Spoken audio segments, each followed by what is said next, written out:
சோத்திரம் ஆண்டவரே, நன்றியோடு உம்மை துதிக்கிறேன் ஐயா. அப்பா பிதாவே சோத்திரம், இயேசுவே சோத்திரம், பரிசுத்த ஆவியானவரே, திருத்துவ தேவனே, மூவரில் ஒருவராய் இருக்கிறவரே உம்மை துதிக்கிறோம் ஐயா.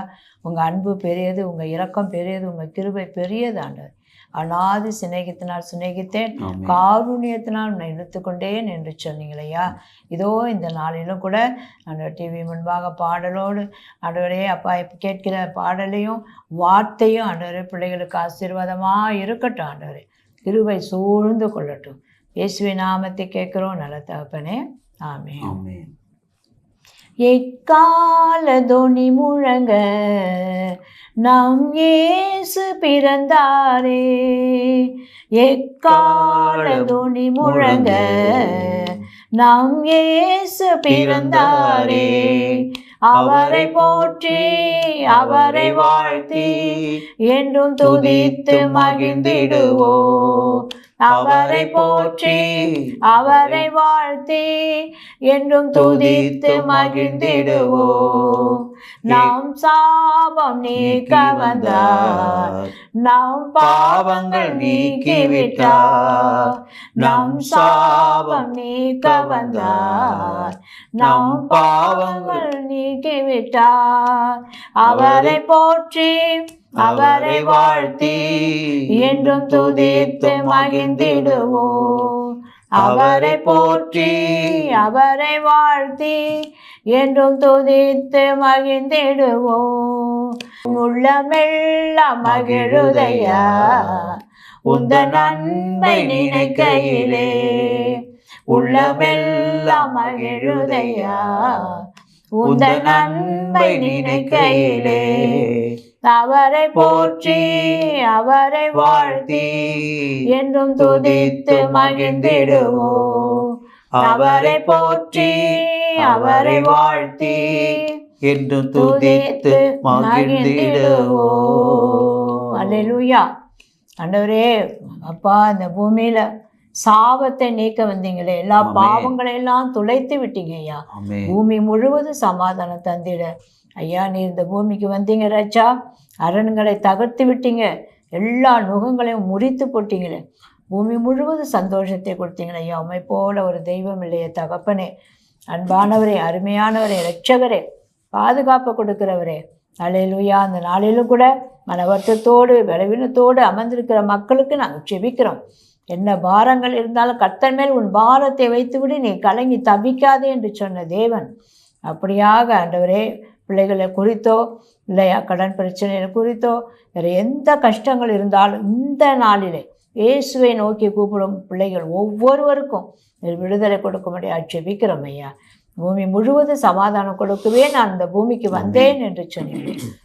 பிறப்பை குறித்து ஆண்டவரே அநேக பிள்ளைகள் கேள்விப்பட்டு மன சந்தோஷத்தையும் சமாதானத்தையும் கொடுக்க முடியாது ஜெபிக்கிறோம். குடியினால் அநேக பிள்ளைகள் பாதிக்கப்பட்டிருக்கிறாங்க ராஜா. இந்த குடியை எடுத்து போடுங்க. கொலை கொள்ளைகள் தேசத்தில் வரவே கூடாது, தடுத்து நிறுத்துகிறோம் இயேசுவின் நாமத்தினால. அப்போ அந்த வார்த்தை பிள்ளைகளுக்கு ஆசீர்வாதமாக இருக்கட்டும். ஊடுருவி கிரியை செய்யாதபடி அது என்னிடம் திரும்பி வராது என்று சொன்னீங்களையா. அன்றைய வார்த்தையை கேட்டு பிள்ளைகள் ஆசீர்வாதத்தை பெற்றுக்கொள்ளட்டும். இயேசுவின் நாமத்தை கேட்கிறேன் நல்ல தகப்பனே, ஆமென். கர்த்தருக்கு ஸ்தோத்திரம். பிரியமான தேவனுடைய பிள்ளைகளே, உங்களெல்லாம் ஆண்டவர் நேசிக்கிறார், உங்கள் மேலே ரொம்ப பிரியம் வச்சிருக்கிறார். உங்களெல்லாம் அவரை தவற விடுறதுக்கு அவருக்கு எண்ணமே இல்லை. எப்படியாவது பரலோக கூட்டின்னு போயிடணும். எக்காரணத்தை மட்டும் அல்லையா, அதான் சொல்கிறாரு. வேதத்திலே அப்படிதான் வசனம் சொல்லுது. ஆண்டவராக இயேசு கிறிஸ்து நம்மை இந்த வேத வசனத்தை கூட ஆண்டவர் ஊழியக்காரர்கிட்ட என்ன சொல்கிறாருன்னா, சிட்சித்து போதின்றார். கொஞ்சம் கடினமாக கூட சொல்லி போதி. ஏன்னா அவன் மனம் திரும்பி எப்படியாவது எங்கே வந்துடணும், நித்திய ஜீவனை பெற்று ஒருவரும் கெட்டு போகாமல். அல்லேலூயா. ஒரு ஆத்மா கூட கெட்டு போகக்கூடாது. அவருடைய எண்ணம் அதுதான். கிறிஸ்தவர்கள் மற்ற மதத்தை சேர்ந்தவங்க அப்படிலாம் கிடையவே கிடையாது. ஏசப்பா கிட்ட எல்லாரையும் பரலோகம் கொண்டு போகும். மனுஷனை உண்டாக்கினவர் அவர் தான். ஒவ்வொரு மனுஷனுக்குள்ளாகவும் அவன் இன்னைக்கு உயிரோடு இருக்கிறான்னு சொன்னால் மண்ணிலிருந்து எடுக்கப்பட்ட மனுஷன்தான், மண்ணோட மண்ணா போற மனுஷன்தான். ஆனா அவன் உயிரோடு இருக்கிறதுக்கு காரணம் என்ன தெரியுங்களா? எல்லா மனுஷனுக்குமே ஜீவ ஆவியை அவர் ஊதினார். அவருடைய சுவாசத்திலிருந்து என்ன வந்துச்சான்? ஜீவாவியை நம்ம மேல ஊதி இருக்கிறார். ஊதினால தான் நம்ம ஜீவாத்மாவா மாறி இருக்கிறோம். இன்னைக்கு உயிரோட ஒரு மனுஷனா இருக்கிறோம். ஆக அவர்கிட்ட வித்தியாசம் பார்க்கிற தேவன் அல்ல, முகதாட்சியம் பண்ணுகிற தேவன் அல்ல. எல்லாரையும் பரலோகம் கொண்டு போகும், எல்லாரையும் நேசிக்கிறார். இந்த உலகத்துல மனுஷனா எந்த மூலையில வாழ்ந்தாலும் சரி எல்லாரையும் அவர் நேசிக்கிறார். நம்ம தான் அவரை எதிர்க்கிறோமே தவிர அவர் நம்மை நேசிக்கிறார். அவரை எல்லாம் எதிர்த்து அவரை கொலை செய்யும்போது, சிலுவையில் அறையும் போது கூட அவர் என்ன சொன்னார் தெரியுமா? பிதாவே, இவர்கள் எல்லாம் மன்னியும், இவர்கள் இன்னதென்று அறியாமல் செய்கிறார்கள்.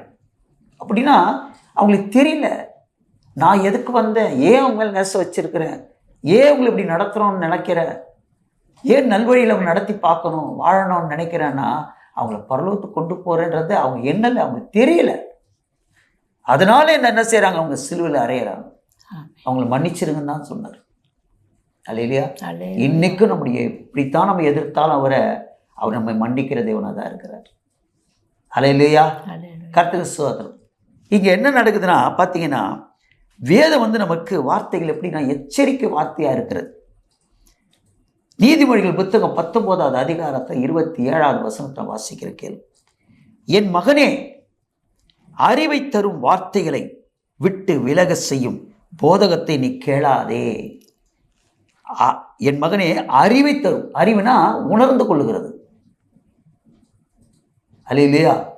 இப்போ ஒருத்தர் கண்ணு தெரியாமல் போகிறாங்கன்னு வச்சுங்க, நம்ம என்ன பண்ணுவோம்? அவங்கள கையை பிடிச்சி எதிராவது இடிச்சுக்க போகிறாங்கன்னு சொல்லிட்டு பத்திரமா வேறு வழியில் கூட்டிடுவோம். ஏன்னா அவங்களுக்கு என்ன இல்லை, பார்வை இல்லை. இன்னைக்கு நிறைய பேர் கர்த்தரை அறியாதபடி பார்வை இழந்து இருக்கிறாங்க. அவரை சரியாக உணர்ந்து கொள்ளாமல் இருக்கிறாங்க. அவரை பற்றி முழுமையாக அறியாமல் இருக்கிறாங்க. அந்த அறிவை கொடுக்கறது எதுனா இந்த பைபிளில் இருக்கிற வார்த்தை தான். அல்லேலூயா.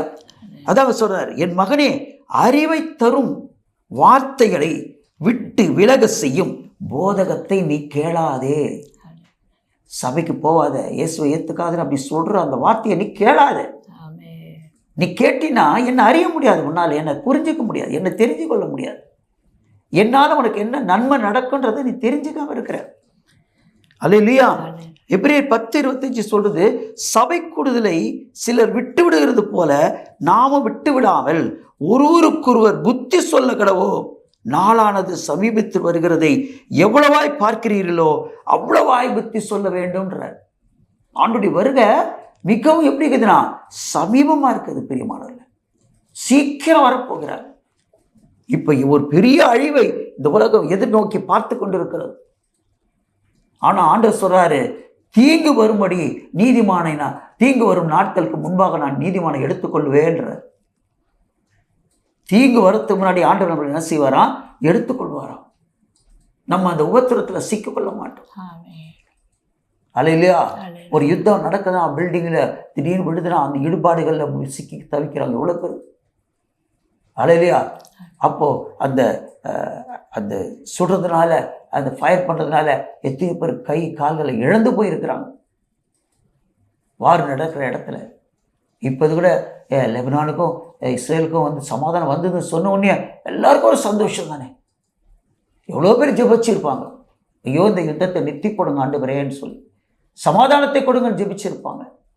அந்த செய்தியை கேட்டவுடனே நமக்கு ஒரு சந்தோஷம் வரும். ஏன்னா ஹாஸ்பிட்டலெல்லாம் அந்த குண்டு பாய்ந்திருக்கிறது, அந்த பாம்பை போட்டிருக்கிறாங்க, வேறு வழி இல்லை. யுத்தம்னா அப்படிதான் இருக்கும்.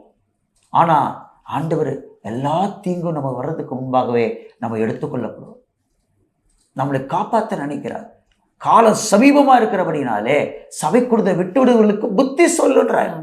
போய் வார்த்தையை கேட்கட்டும், என்னை அறியட்டும். எதுக்கு சபைக்கு வர மாட்டுறாங்க தெரியுங்களா?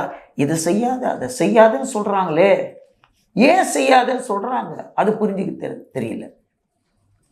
நல்ல பாருங்க, நீதிமொழிகள் 24:29 சொல்ற வசனம், அவன் எனக்கு செய்த பிரகாரம் நானும் அவனுக்கு செய்வேன். அவன் எனக்கு தீங்கு செஞ்சானா அதே தீங்கை நான் பதிலுக்கு அவனுக்கு செய்வேன். அவன் செய்கைக்கு தக்கதாக நானும் அவனுக்கு சரி கட்டுவேன் என்று நீ சொல்லாதே. பதிலுக்கு பதில் ஒருத்தர் பழி வாங்காத அப்படின்னு ஆண்டவர் சொல்றார். ஒரு கன்னத்தில் அரைஞ்சா ஒரு கன்னத்தை காண்பின்னு தான் சொல்றார். அவன் என்னை வெட்டான், நான் அவன் வெட்டுவேன். அவன் என்னை தீங்கு செஞ்சா நான் அவனுக்கு தீங்கு செய்வேன். அது மாதிரி சொல்லாதன்றார் ஆண்டவர். அல்லேலூயா. நல்லது தானே சொல்றாரு, கெட்டது ஒன்று சொல்லித் தரலையே. பதில் செய்யாதன்றார். நீதிமொழிகள் 20:22 சொல்லுது, தீமைக்கு சரி கட்டுவேன் என்று சொல்லாதே. தீமைக்கு தீமை நான் செய்ய போறேன், அவன் என்ன செஞ்சணும் அதை நான் செய்ய போறேன்னு சொல்லாத. அல்லேலூயா. அதுக்கு பதிலாக என்ன சொல்றாரு, மத்தேயு 5:லாம் சொல்றாரு, சத்துருக்களை சிநேகி. அல்ல 44வது வசனத்துல சொல்றாரு, சத்துருக்களை சிநேகி, சபிக்கிறவர்களை ஆசீர்வதி, உன்னை பகைக்கிறவர்களுக்கு நீ நன்மை செய், உன்னை நிந்தித்து துன்பமான வார்த்தை பேசினா அவர்களுக்காக நீ ஜெபம் பண்ணு தான் சொல்றாரு தவிர அவங்களுக்கு பதில் செய்ய சொல்லவே இல்லை. இது நல்லது தானே. இந்த அட்வைஸை கேட்கறதுக்கு அவங்களுக்கு பிரியம் வர மாட்டேது. ஏன்னா பிசாசு என்ன செய்யறான், திருடவும் கொல்லவும் அழிக்கவும் வருகிறான். அவன் வாழ்க்கை அழிச்சு போடுறது தான் அவனுடைய எண்ணமே. அவன் நல்லபடியாக உலகத்தில் வாழணும், குடும்பத்தோடு வாழணும், பிள்ளை குட்டிகளோடு அவன் வாழணும், சமாதானமாக இருக்கணும், சந்தோஷமாக இருக்கணும், நோயற்ற வாழ்வாக இருக்கணும்னு அவன் நினைக்கல, அவங்கள அழிக்கணும்னு நினைக்கிறான். அதனால தான் என்ன பண்ணுறான், இந்த மாதிரி போதகத்தை கேட்கறதுக்கு சபை கூடுதலுக்கு விடமாட்டான். நீதிமொழி 23:20 சொல்லுது, மதுபான பிரியரையும் மாம்ச பெருந்தீனிக்காரையும் சேராதேன்றார். மதுபான பிரியரையும் மாம்ச பெருந்தீனிக்காரரையும். இல்லையா? ஏன்னா 23:21 வசனம் சொல்லுது, குடியனும் போஜன பிரியனும் தரித்திரராவார்கள், துக்கம் கந்தையை உடுத்து வைக்கும். பார்த்தீங்களா? அந்த மதுபானத்துக்கு அடிமையை ஆயிட்டினா நீ என்ன ஆயிடுவேனா, தரித்திர ஆயிடுவ. ஆனாலும் உனக்கு என்ன, அவன் துக்கம் வரும் வாழ்க்கையில். நீ உடுத்துறதுக்கு கூட என்ன இருக்காது, துணி துவைக்கிறதுக்கு கூட சோப்பு இல்லாமல் இருப்ப. அந்த நிலைமை நீ தள்ளப்படுவேன்றாரு மதுபான பிரியனை. அதே மாதிரி போஜன பிரியன், சாப்பாடு, மாம்ச பெருந்தினியக்காரன். அல்லேலூயா. சாப்பாட்டுக்கே என்ன செய்வான், பணத்தை எல்லாம் செலவு பண்ணுவான். அந்த மாதிரி ஆள் கூட நீ சேராதன்றாரு. ஏன்னா அவனுக்கு துக்கம் வரும், அவன் கந்தையை உடுத்து வைப்பான்னு சொல்ற. அவன் ஐஸ்வர்யம் மாறவே முடியாது. அல்லேலூயா. அந்த நிலைமைக்கு இது நல்லதுதானே சொல்றாரு. மது குடிக்காதுன்னு சொல்றது நல்லது தானே. மது குடிக்கிறதுனால உனக்கு லிவர் பாதிக்கும், ஜாண்டிஸ் வரும், உயிர் சேதமாடும், உன்னுடைய அவயங்கள் எல்லாம் பழுதாகும். அநேகர் பார்த்து சின்ன வயசுலயே மதுபானத்துக்கு அடிமையாகி அநேகர் மரித்து போறாங்க. அல்லேலூயா. கர்த்தருக்கு ஸ்தோத்திரம். அதனால பிள்ளைங்க வாழ்க்கை கெட்டு போகுது, மனைவியுடைய வாழ்க்கை கெட்டு போகுது, எல்லாம் கெட்டு போகுது. தாய் தகப்ப அவங்க கவலைப்படுறாங்க. ஒரு அம்மா வந்து அழுகுறாங்க, ஐயோ என் பிள்ளை வந்து நல்ல பிள்ளைம்மா, அவன்கிட்ட எந்த குணத்தையும் அவன் கெட்ட குணம் இல்லை, ஆனால் அவனுக்கு ஒரே ஒரு வழக்கம், அவனுக்கு குடி போதை தான் அவனுக்கு, அந்த பழக்கத்தை விடுதலை ஆகலான்னு அழுகுறாங்க. அல்லேலூயா. அப்போ அது நல்லதானே சொல்றாரு. அது கேட்கறதுக்கு என்ன இருக்கு, சபைக்கு வரதுனால என்ன அது கேட்ட. இன்னைக்கு 23 சங்கீதம் நீதிமொழி 23:13 சொல்லுது, பிள்ளையை தண்டியாமல் விடாதே. யார் தான் பிள்ளை நல்லா இருக்குன்னு நினைக்கிறானோ அவன் பிள்ளையை கண்டித்து வளர்ப்பான். என் பிள்ளை எப்படியாவது கெட்டு தொலைஞ்சி போட்டோன்னு நினைக்கிறவன் தான் அதை என்ன செய்வான், எல்லா கெட்ட பழத்துக்கும் இடம் கொடுப்பான். ஜெபம் பண்ணுவோமா? ஆண்டவரே ஸ்தோத்திரம். சபை கூடுதலை விட்டு விடுகிறவர்களுக்கு புத்தி சொல்லு, சபைக்கு போகட்டும், சத்திய வசனத்தை கேட்கட்டும், மனம் திரும்பட்டும். லூயா. இரட்சகரை ஆண்டவரே உண்மையே உங்களை சார்ந்து வாழ கற்றுக்கொள்ளட்டும். அப்படியா நீ செய்ய போகிற கிருபைக்காக நன்றி. உம் நாமம் மகிமைப்படட்டும். பரிசுத்த ஆவியின் ஒத்தாசையுடன் நசரேயனாகிய இயேசு கிறிஸ்து நாமத்தினாலே கேட்கிறோம், ஜீவனுள்ள நல்ல பிதாவே, ஆமென்.